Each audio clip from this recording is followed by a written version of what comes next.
It's quite possible you're navigating the world with a set of pretty incredible, maybe even unexpected strengths, Mhm. especially if your brain operates with that kind of wiring, often linked to ADHD. Right. You've sent over a really fascinating, diverse collection of materials. Yeah, quite a mix. Everything from, therapist insights to really personal stories shared online, all looking at different sides of this. Absolutely.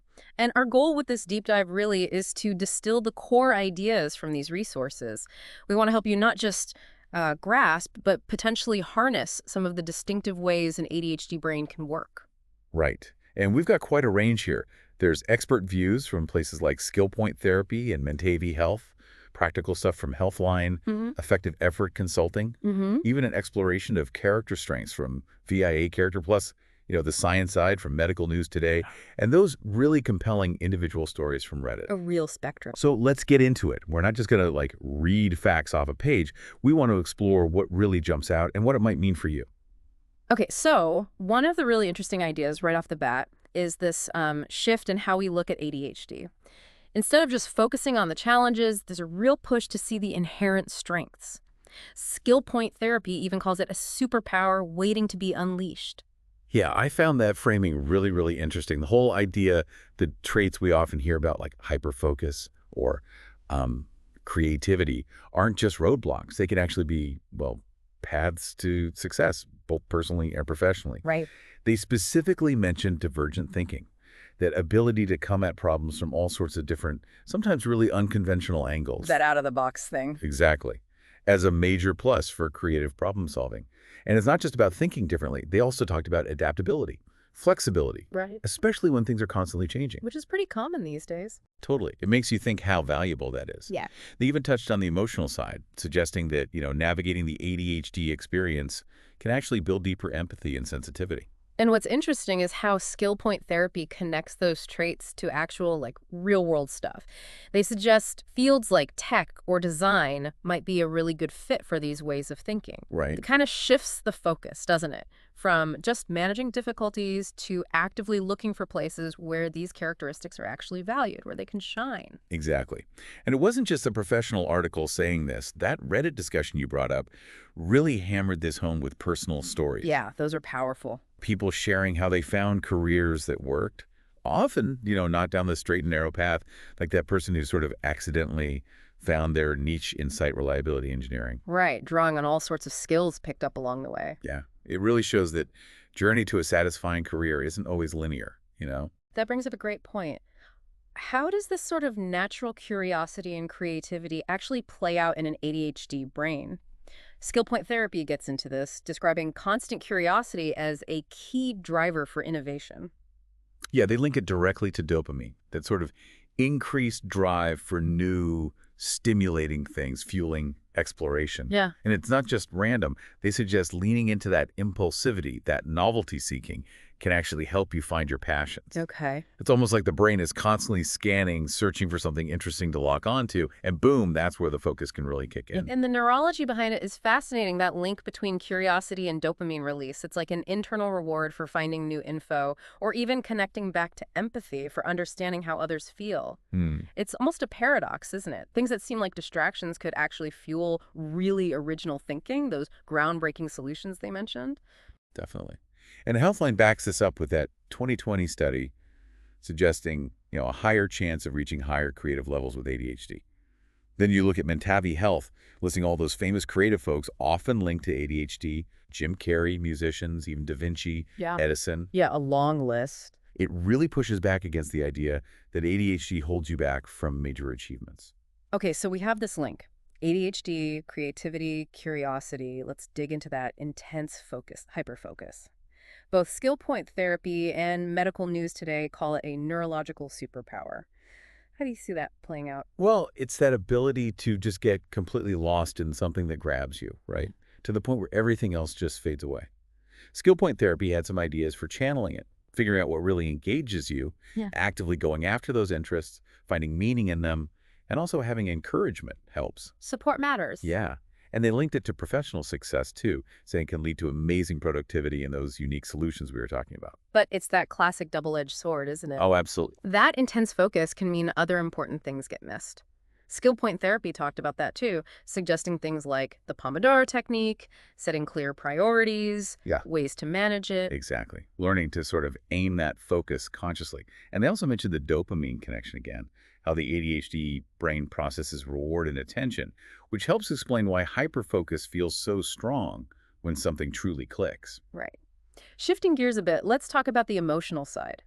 This seems to be a big area of challenge for many. Skill point therapy, effective effort consulting, they both talk about emotional dysregulation. What does that actually mean based on the sources? Well, basically, it's a struggle with managing how intense your emotions feel and how you express them. Effective effort consulting made a good point. It's not about not feeling things, but about managing them so they align with your goals. Okay. But when you're experiencing dysregulation, it can feel like emotions just skyrocket. Mm. You know, intense mood swings, acting impulsively, finding it really hard to calm down once you're upset. And what are the underlying reasons? The sources mentioned some factors. Yeah, neurobiology is a big part.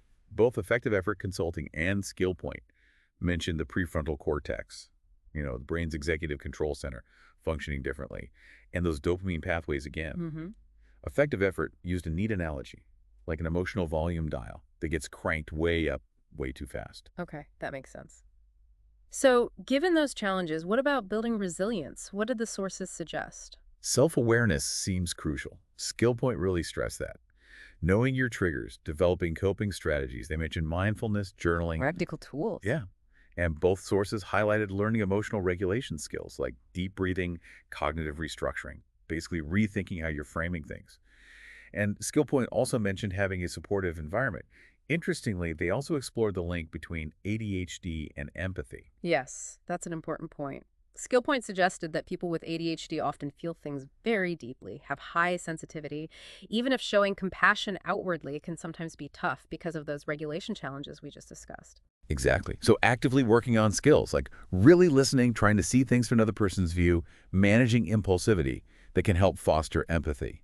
They even said research shows people with ADHD can show typical empathy levels with the right support. Okay, let's move into the world of work then. We know multitasking can be tough, though. That Stanford study SkillPoint mentioned suggests it's not great for anyone, really. Right. But what specific insights did our sources have about ADHD and careers?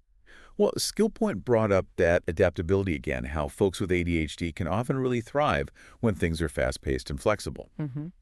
But Healthline got really specific, outlining these best occupations based on traits. Jobs driven by passion, high intensity, superstructured, lightning pace, hands-on creative stuff, or roles involving independent risk-taking. And they gave examples, right? Yeah, concrete examples like social worker, ER doctor, artist, entrepreneur, things like that. And did they have real stories to back that up? They did. They shared examples of people with ADHD finding real fulfillment because their jobs hit those marks and matched their interests. Like a pediatric speech pathologist who loved connecting with families, going through similar things, or a trauma doctor thriving in that high-stakes ER environment. And the Reddit discussion, again, seemed to echo some of this from a more ground-level view. Totally. People talked about finding success in such a wide range of fields, SRE, accounting, startups. What seemed key was either playing to specific ADHD-related strengths or finding a workplace culture that just fit better. Right. Someone mentioned accounting worked because it allowed for intense hyper-focus on solving problems. And, of course, knowing your rights about accommodations, like Healthline mentioned, is important. Absolutely. And I thought the Reddit advice was really down to earth. Focus on building skills, accept that maybe your job isn't your sole passion. Find balance with hobbies. That seemed common. Which leads nicely into building those inner resources. SkillPoint emphasized resilience, and VIA character offers this framework for understanding your strengths and values. How do those connect for someone with ADHD? Well, SkillPoint's resilience recipe included self-awareness, emotional regulation skills, a growth mindset, a good support network, things we've touched on. Mm-hmm. Then VIA character comes in, distinguishing between character strengths, like how you naturally are, Yeah. and your core values, what's most important to you. And they made a great point. Self-awareness is extra important for adults with ADHD because past struggles might have kind of obscured their view of their own strengths. So the idea is to actively explore those things. Precisely. They actually suggest maybe taking their personal values assessment and the VIA character strengths assessment. Yeah. The thinking is, if you know what drives you, and what you're naturally good at. You can consciously align your actions, leverage those strengths in self-care, work, relationships, everything. And effective effort consulting comes back to resilience too, calling cognitive flexibility, adapting your thinking, and emotional regulation essential superpowers. Yes. And they gave some really practical strategies for emotional regulation. Mindful breathing, maybe keeping an emotion journal, building a personal toolkit of calming things, positive self-talk, mindfulness meditation, and crucially, reaching out for support. Don't go it alone. Right. And they also stress recognizing your own effort Yeah. and focusing on your strengths during that ongoing self-regulation journey. It's not about perfection.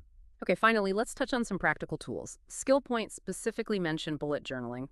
Why might that be helpful? I think it's the flexibility. It's so customizable.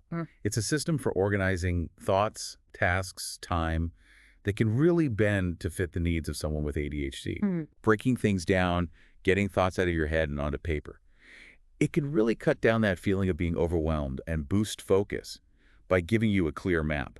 They mentioned helpful bits like symbols, color coding, rapid logging for getting things down fast, and the different logs, monthly, weekly, daily. Makes sense. And beyond bullet journals, any broader self-care advice? Yeah, the FAQ from SkillPoint covered a few key things: weaving in regular mindfulness, looking after your physical health exercise, nutrition, using organizational strategies for time and clutter, and seeking psychological support, whether therapy or just strong social connections. Okay. So as we wrap up this deep dive, what are the big takeaways, the main insights you think our listeners should hold on to? I think the biggest thing is that these sources together paint a picture of ADHD that, yes, includes real challenges, but also highlights some genuinely unique and powerful strengths. Right. It's not just one thing. Exactly. There's that potential for amazing creativity, that power of intense focus when you're engaged, deep empathy. But it's also clearly a journey, learning how to navigate emotions, finding environments and roles that fit your way of operating, and continually building that inner resilience. Absolutely. It's recognizing that your path might look different, but it's just as valid and full of potential. So having gone through this with us, maybe think about what's one superpower, one strength you might start to recognize or maybe actively cultivate in your own life. We really hope you keep exploring these ideas, maybe even look closer at some of the resources we talked about. Ultimately, this whole exploration just highlights the unique journey and often the untapped potential that comes with ADHD. It's about understanding, embracing, and really learning to leverage those distinct qualities.